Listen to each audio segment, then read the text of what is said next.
우리가 이제 오늘부터 공부해야 될 내용이 이제 여기입니다. 도면 크기를 알아야 하고요. 도면 크기와 축척이라고 하면 되겠네요. 도면 크기와 축척 계산하기. 그 다음에 우리가 도면을 그리다 보면 색상을 활용해서 도면을 그립니다. 그러니까 색상 지정하는 방법. 그 다음에 선 종류, 선의 모양이죠. 우리가 1.3선을 지난번에 보았습니다. 선의 모양 바꾸는 방법. 그 다음에 객체 속성 변경하기. 우리가 이제 이렇게 공부를 해야만 합니다. 자, 근데 이거를 하루에 다 하면 힘드니까 한 이틀 정도 혹은 3일 정도 나누어서 하도록 하겠습니다. 천천히 나누어서 할 건데요. 자, 특히 이 도면 크기와 축척은 많이 중요해요. 오늘 나오는 내용들은 많이 중요합니다. 특히 축척 계산하는 건 잘 안 가르쳐 줘요. 저도 고등학교 다닐 때 뭐라고 배웠냐면 도면 많이 그려보면 알아? 이렇게 배웠어요. 선생님들한테. 많이 그리다 보면 대략 축척이 어느 정도인지 느낌으로 알게 될 거야 라고 알려주셨어요. 전 그런 줄 알았습니다. 근데 그게 아니에요. 나중에 사회 나가서 이제 배운 겁니다. 먼저 도면의 크기부터 알아보도록 하겠습니다. 자, 도면의 크기. 우리가 실제로 사용하는 도면들이 있습니다. 뭐 A4, 그 다음에 A3, 그 다음에 B5, B4. 우리가 이런 종이들을 참 많이 써요. 자, 하나는 A로 시작하는 거고 하나는 B로 시작하는 종입니다. 그러면 두 개의 차이점이 있겠죠. 자, 차이점이 뭘까요? 크기가 달라요 빼고. 당연히 크기는 다르겠죠. 무슨 차이일까요? A로 시작하는 도면과 B로 시작하는 도면의 차이는 무엇일까요? 자, 이렇게 보시면 돼요. 여러분들 소설책 보시나요? 네. 혹은 여러분들 신문 보시나요? 네. 바로 인쇄, 출판을 목적으로 한 종이가 B로 시작하는 종입니다. 무슨 얘기인지 이해되셨나요? 네. 우리가 인쇄를 하기 위해서 사용하는 종이들이 있고요. 그 다음에 도면을 그리고 출력하기 위해서 사용하는 종이가 있습니다. 크게 종이 용지가 크게 두 가지예요. 이때 B로 시작하는 B0부터 시작해서 B5로 끝나는 종이가 있습니다. B0, B1, B2, B3, B4, B5 이렇게 시작하는 종이들은 인쇄와 출판을 위한 종이들입니다. 신문을 만든다든지 책을 만든다든지 혹은 우리 밖에 나가면 전단지 같은 거 나눠 주잖아요. 네, 그런 전단지 같은 것들을 인쇄하거나 출판하기 위해서 사용하는 종이가 B로 시작하는 종입니다. 그러면 우리가 그려야 되는 도면 용지는 이렇게 나가게 됩니다.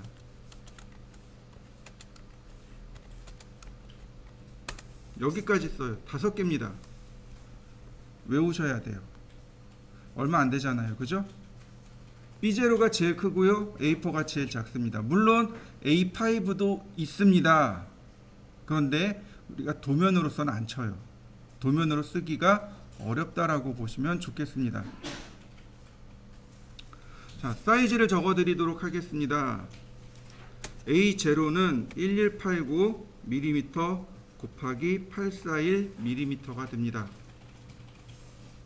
이게 도면 크기이고요.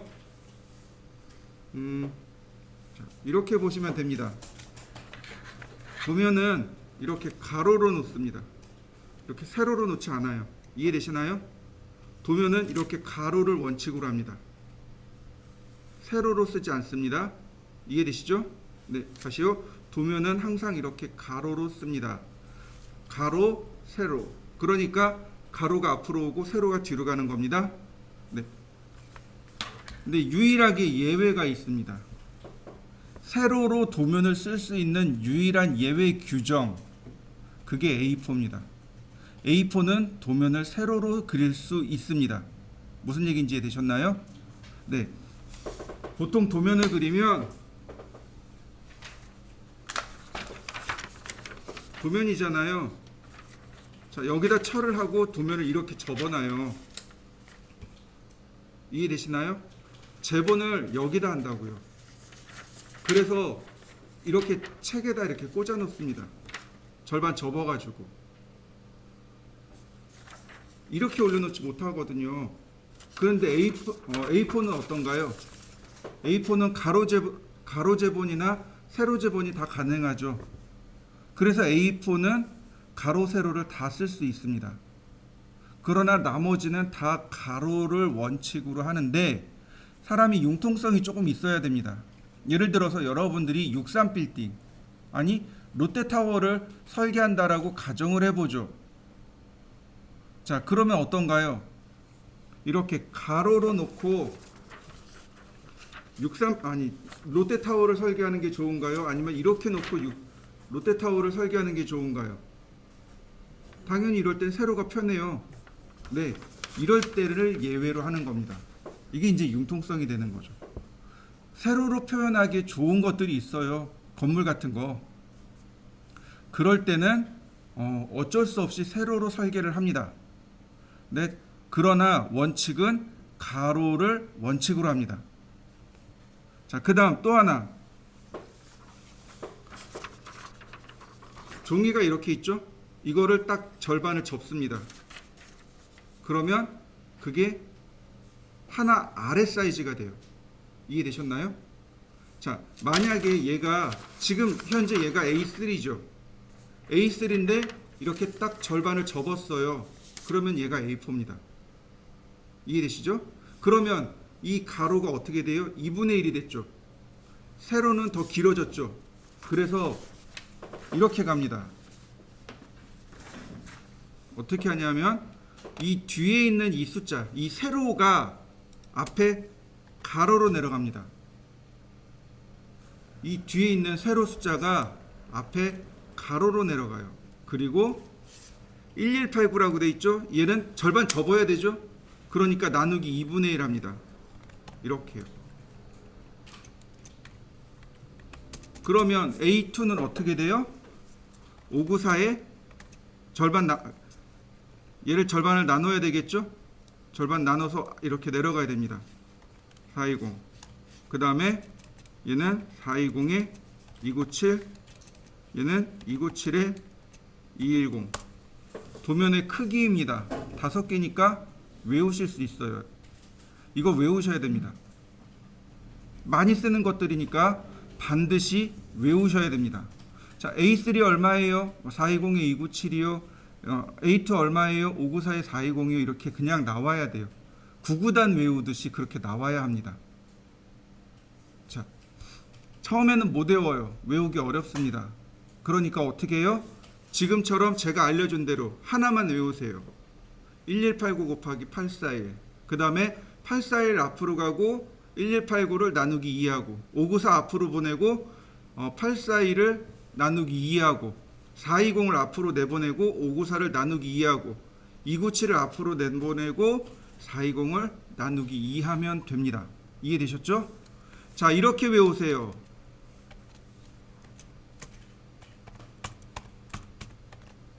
자, 어때요? A0를 가로 세로를 뒤바꿔서 읽어봅니다. 841에 1189 전화번호 같지 않나요? 제가 고등학교 때 그렇게 배웠습니다. 저희 이제 선생님이 쭉 모아놓고 너네들이 좋아하는 그분의 전화번호니까 외워야 돼 라고 알려주셨습니다. 여러분들이 좋아하는 그분의 전화번호입니다. 외우세요. 저는 이제 그렇게 배워서 가르쳤는데 어느 날 다른 학원에 있는 선생님이 오셨어요. 근데 그분이 똑같이 그러고 있더라고요. 아마 누군가가 그렇게 한 걸 아마 대부분 다 그렇게 배운 것 같아요. 여러분들이 좋아하는 그 분의 전화번호입니다. 외우셔야 돼요. 841에 1189 외우기 되게 쉽습니다. 그 앞에 중간에 111이 3번 들어가 있죠. 그래서 음률이 외우기가 되게 쉬워요. 그리고 쓸 때는 어떻게 써요? 1189 841이라고 쓰시면 됩니다. 외우실 수 있겠죠? 자, 그다음 이 5가지 도면 중에서 우리가 제일 많이 사용하는 혹은 우리가 원칙적으로 사용해야 하는 도면들이 있습니다. 어떤 사이즈일까요? 누구를 원칙적으로 써야 할까요? 자, 현재 제일 많이 사용하는 것은 바로 입니다.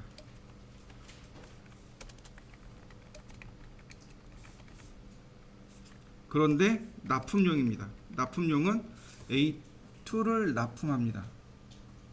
실제로 현장에서는 많이 써요. 현장에서 많이 사용을 해요. 그러니까 저 이제 금요일날 얘기했죠. 저 일요일날 광주 갔다 온다고. 근데 여기 이게 그 도면이에요. 광주 현장 도면이에요. 근데 저만 이렇게 썼을까요? 현장 갔더니 다 A3로 출력해 놨더라고요. A3 출력해 가지고 앉아 가지고 그거 보고 작업하고 있어요. 현장에서는 A3 제일 많이 씁니다. 그런데 도면을 납품해야 돼요. 우리가 현장 작업 다 끝났어요. 그 도면을 납품해야 돼요. 그러면 A2로 납품합니다. A3로 납품하지 않아요. 자, 이해되셨죠? 제일 많이 쓰는 것들은 외우셔야 돼요. 저는 고등학교 때 시험 볼 때 A2로 시험 봤습니다. 근데 전산응용 건축제도 기능사를 하나 더 땄거든요. 그러니까 이제 강의하기 위해 필요한 게 산업기사도 아니고 기사도 아니고 기능사라 그러더라고요. 그래서 어쩔 수 없이 기능사 하나 더 땄어요. 기능사를 땄는데 A3에다 출력하더라고요. 이제 차이가 많이 난 거죠. 자, 왜 이런 현상들이 일어났을까요? 과거에는 전부 다 A2로 그렸습니다. 근데 지금은 A3를 써요. 왜 이런 현상들이 일어났을까요? 자, 그거는 이유가 단순해요. 출력 디바이스.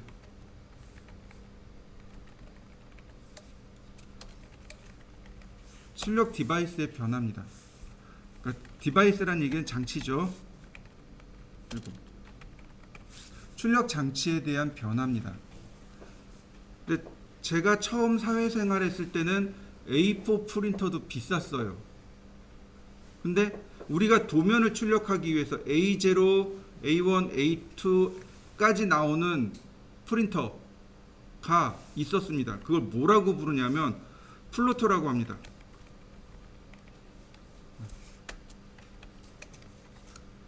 A3 이상 출력.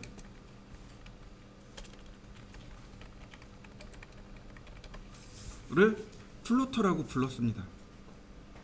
지금도 플로터는 존재해요. 저 어렸을 때는 플로터를 썼습니다. 근데 이 플로터가 매우 많이 비싸요. 이렇게 보시면 돼요. 여러분들이 이제 현장 경험이 조금 쌓였어요. 그래서 나 이제 창업할 수 있어. 그리고 사무실을 냈습니다. 기분이야. 내가 플로터 하나 사다 놔야지. 언제까지 프린터 쓰겠어? 난 A3, A0 쓸 거야. 그리고 플로터를 딱 알아보잖아요.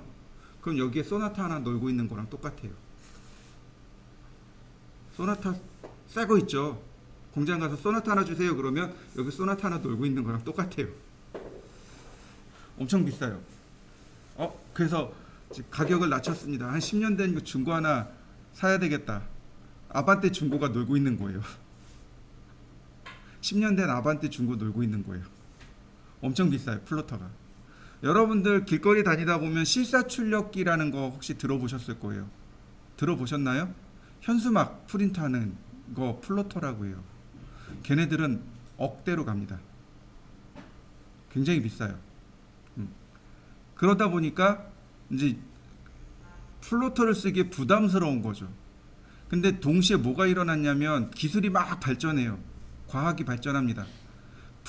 잉크젯 프린터라는 게 나왔어요. 저 어렸을 땐 도트 프린터 썼거든요.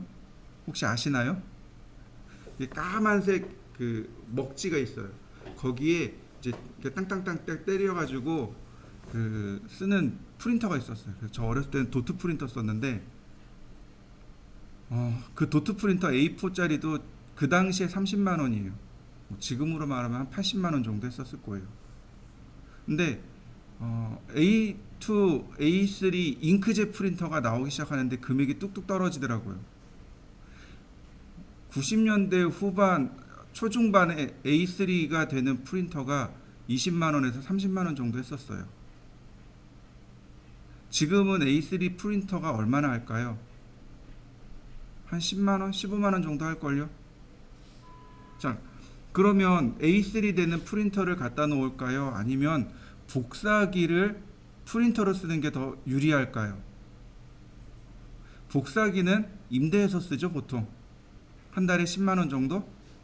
그게 훨씬 더 싼 거죠. 인쇄 딱 눌렀는데 프린터는 조금 있다가 찍찍찍찍찍 출력해요. 근데 복사기는 어떻게 돼요? 출력 그러면 조금 있다 윙 그러고 한 번에 다 나와요. 누가 더 좋은 거예요?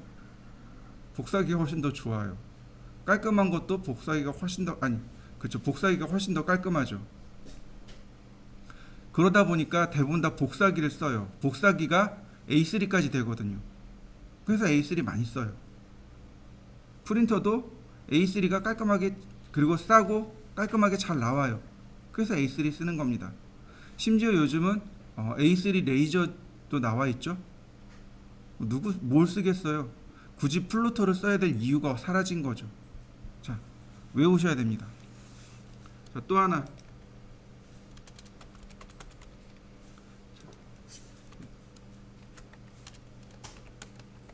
자, A3에 설계를 할 겁니다. 자, 예를 볼까요?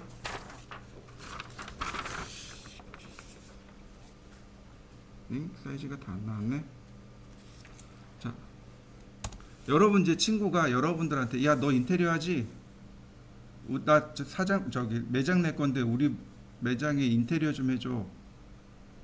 그럼 딱 뭐 해야 돼요? 줄자 들고 현장 쫓아가야 돼요. 가서 현장을 다 그려야 됩니다. 손으로 현장 크기를 다 재야 돼요.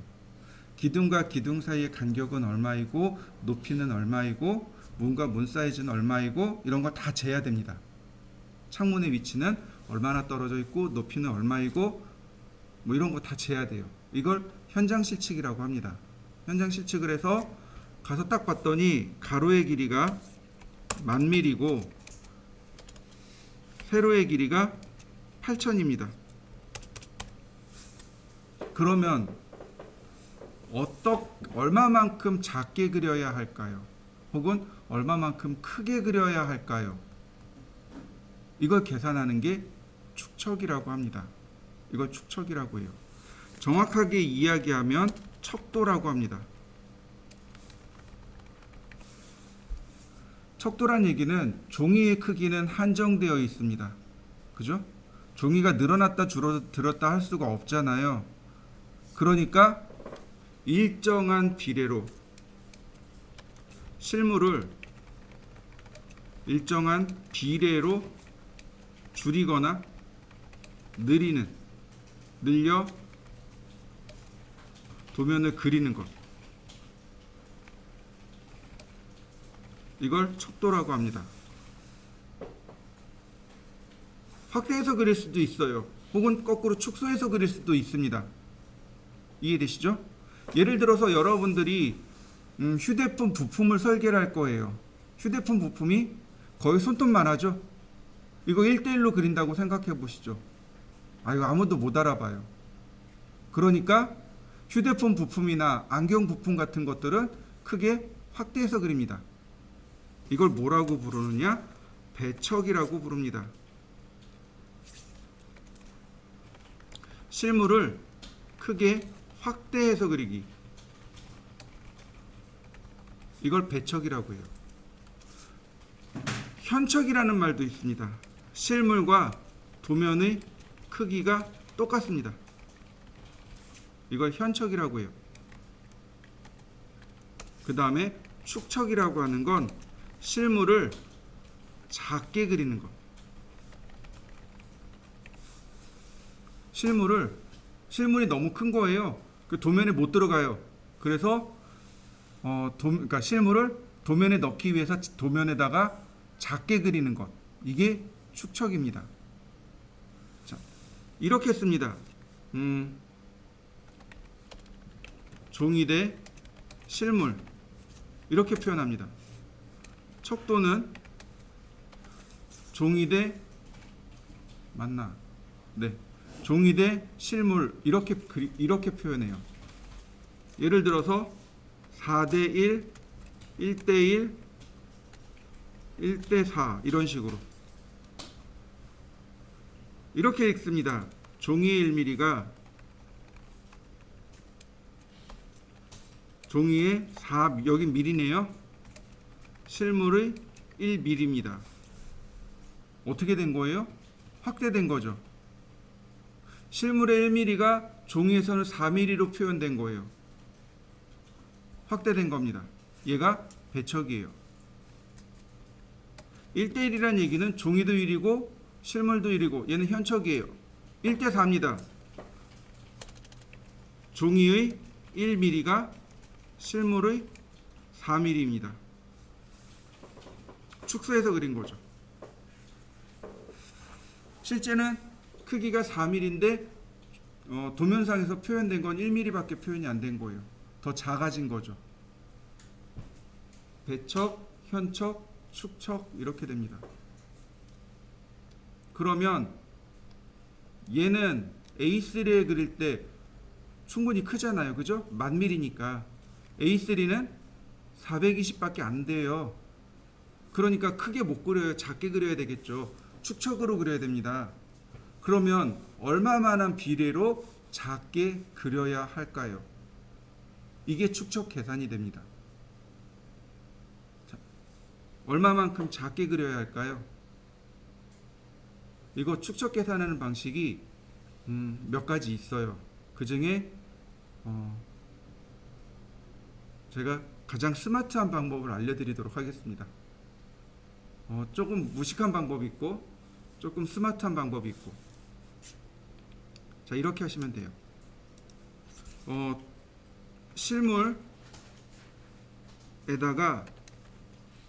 실물에다가 곱하기 2배를 합니다. 실물에 곱하기 2배를 해요. 그리고 나누기 종이 합니다. 종이로 나누는 거예요. 그러면 근사치 축척이 나옵니다.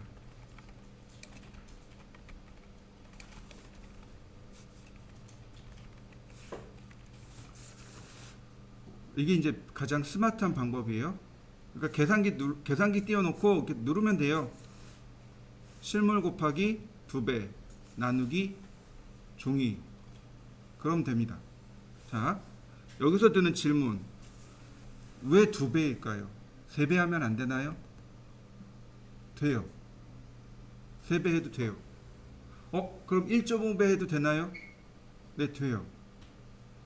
근데 실물 나누기 종이 해버리면 되나요? 안 돼요.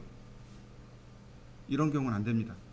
실물을 그대로 종이로 나눠버리는 건 안 돼요. 항상 이렇게 배수가 들어가야 돼요. 뭐 1.5를 해도 돼요. 심지어 1.8을 해도 돼요. 2.2 해도 되고 2.5 하셔도 돼요. 여기 2배라고 되어 있잖아요. 이게 경험치예요. 여기가 2배를 하는 게 가장 저스트하게 나오더라. 가장 꽉 맞게 나오더라. 이게 경험치입니다. 오래 설계를 하다 보니 나온 경험치예요. 저도 입사를 하고서 저희 팀장님이 알려준 것. 그 팀장님도 처음 갓 신입 때 그 위에 팀장님이 알려준 것. 그 위에 팀장님도 갓 신입 때 입사했을 때 그 위에 팀장님이 알려준 것. 이런 게 경험치예요. 2배라는 건 그냥 말 그대로 도면에 딱 맞게 들어갈 정도의 여백인 겁니다. 우리가 도면만 그리나요? 이거 지금 축척 계산이 잘못 들어간 거거든요. 제가 그린 게 아니에요. 이 평면도는. 저도 이 평면도 받아온 거예요. 축척 보시면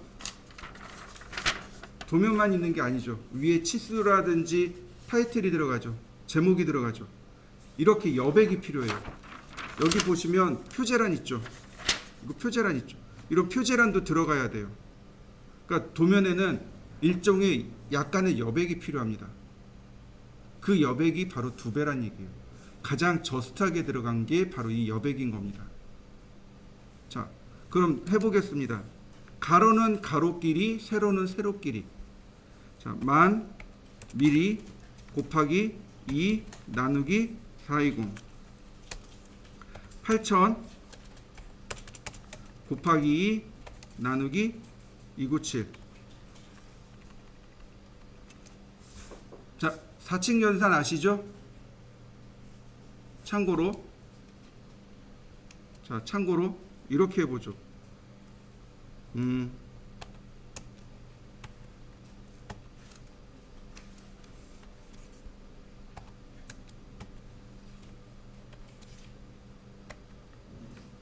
이거 결과가 다르죠. 얘는 2는 4에 8이고 얘는 12가 되는 거죠. 맞습니까? 4층 연산 중에서 곱하기와 나누기를 먼저 계산합니다.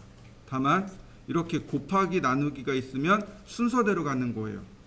여기를 먼저 하고 여기를 나중에 하고 순서대로.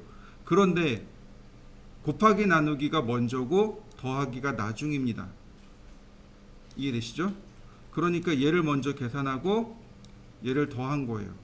근데 괄호를 쳤어요. 괄호를 만들었습니다. 그럼 괄호가 먼저예요. 여기가 6이죠? 거기에 2를 곱했으니까 12가 되는 거죠. 이해되시나요? 그러니까 조금 더 확실하게 한다면 이렇게 하면 안 헷갈리는 거죠. 얘를 먼저 계산하고 나누기 해주세요. 라는 뜻이겠죠? 자, 보겠습니다.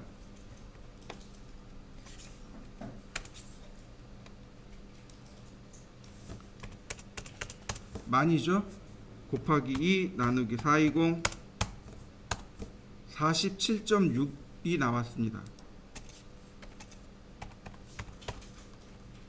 그 다음 8000 곱하기 2 나누기 297 53이 나왔네요. 네, 53.87. 디테일한 거는 의미 없고 어차피 얘도 근사치입니다. 실제로 우리가 47이라는 축척이 없어요. 53이라는 축척 없습니다. 뭐 반올림에서 48이요? 없습니다. 54라는 축척도 없습니다. 이해되시죠? 이게 근사치예요. 여기에서 우리가 사용하는 가장 가까운 축척을 써야 됩니다. 이 경우에는 축척이 두 가지 경우로 예상되는데 1대 50이나 혹은 1대 60을 쓰시면 돼요. 두 개 중 하나를 선택하시면 됩니다. 여기서부터는 설계자의 재량입니다. 나는 보니까 뭐 그닥 많이 들어갈 건 없을 것 같아. 1대 50. 아니야, 나는 여기에다가 이것저것 좀 많이 써야 돼. 1대 60. 무슨 얘기인지 이해되시죠? 네, 이렇게 두 가지 중 하나로 택일하게끔 되어 있습니다. 물론 1대 50 딱 떨어지면 그냥 1대 50 쓰면 돼요. 근데 지금 아리까리한 거죠. 자, 이 중에서도 작은 건 버립니다. 얘를 기준 삼습니다.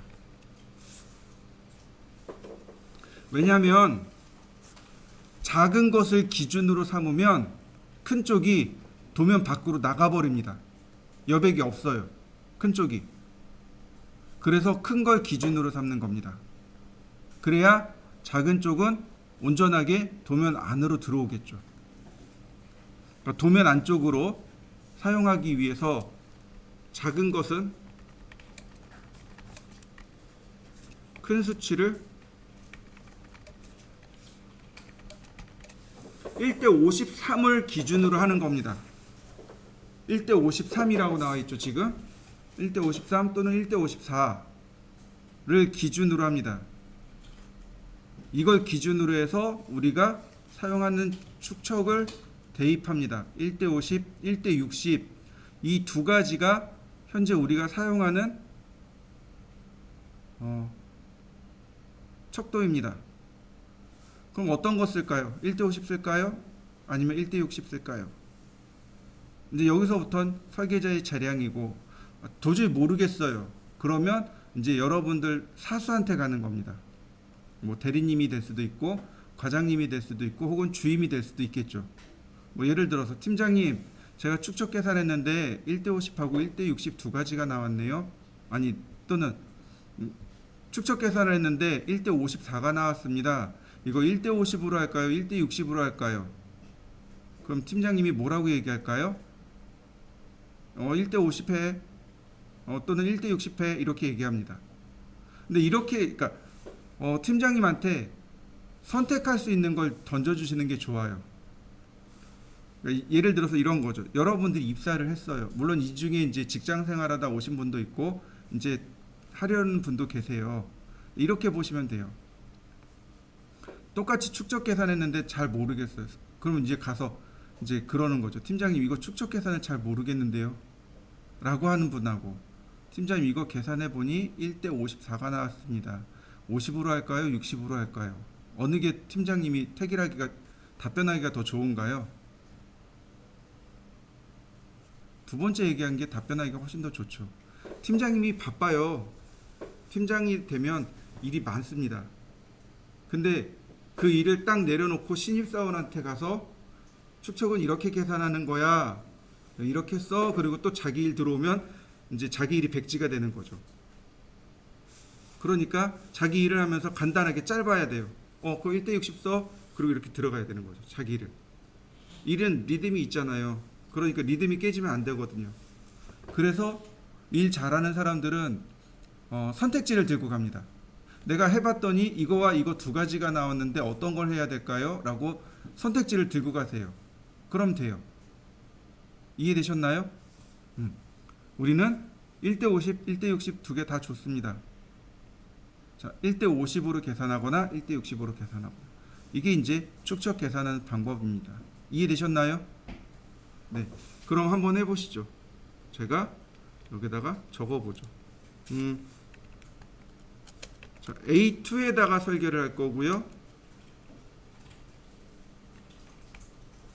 가로의 길이가 2만 mm입니다.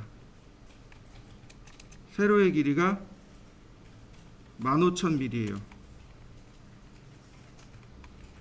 축척이 얼마일까요?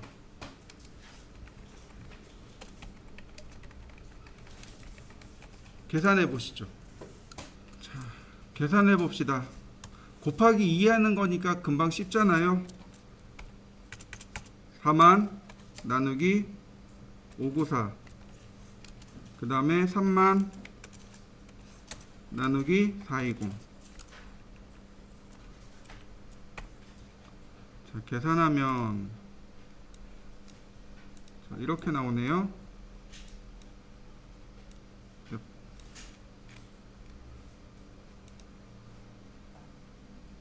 70이라고 얘는 71이 나오고 얘는 67이 나오네요. 그럼 누구를 선택해야 된다고요? 큰 걸 선택합니다. 71이네요. 근데 이제 문제는 이거예요. 우리가 쓰는 축척이냐 아니냐. 이게 축척이냐 아니냐 이거죠. 자, 일단은 이렇게 보시면 돼요. 일단 1단위는 안 씁니다. 이해되시죠? 그러니까 1, 2 안 써요. 다 0으로만 갑니다. 무조건 다 0이에요.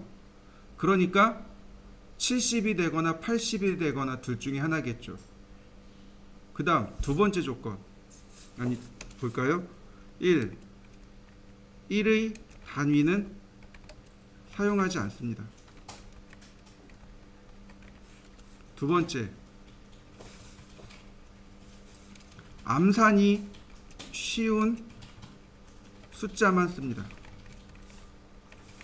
축척 계산하는데 암산이 쉬운 것들. 그 다음 마지막 세 번째,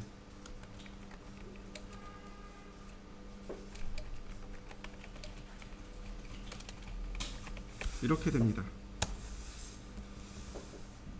자, 스케일자 제가 전에 보여드렸었죠? 우리 첫 시간에 제가 보여드렸을 겁니다. 스케일자를 기준으로 해서 씁니다. 그러니까 이렇게 나와요. 1, 이거 쓰지 마세요. 2, 3, 4, 5, 6, 10, 20, 30, 40, 50, 60, 100, 200, 300, 400, 500, 600, 1000, 2000, 3000, 4000.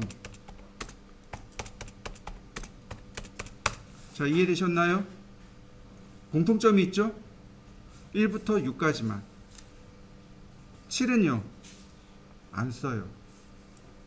근데 아주 혹간가다 쓰는 것들이 있어요. 80,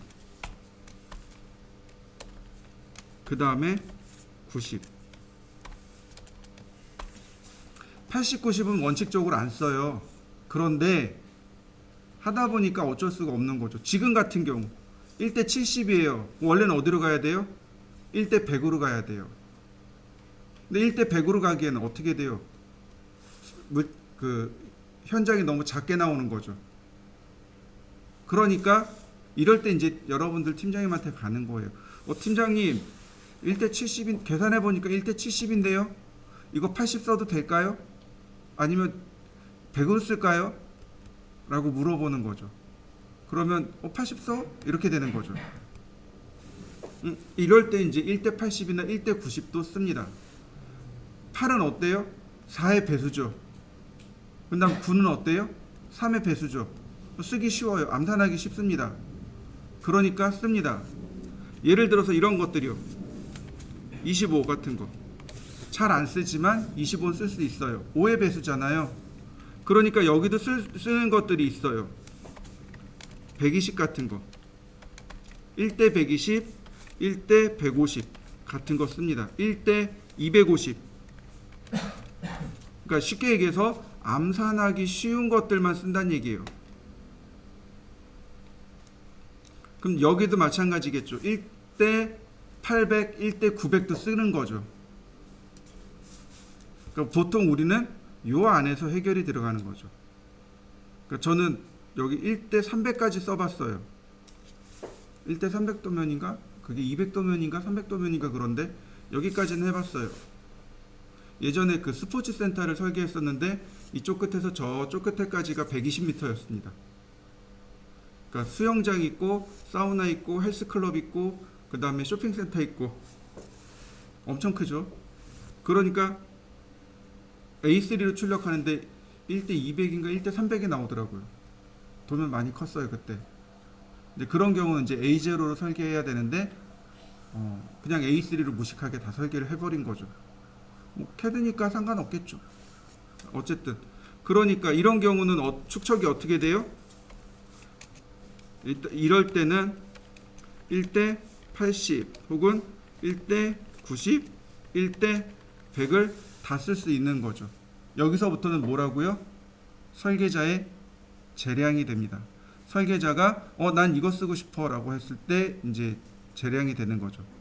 그래서 저도 1대 90도 써봤고 1대 120도 써봤어요. 여기까지가 도면 축척 계산하기입니다.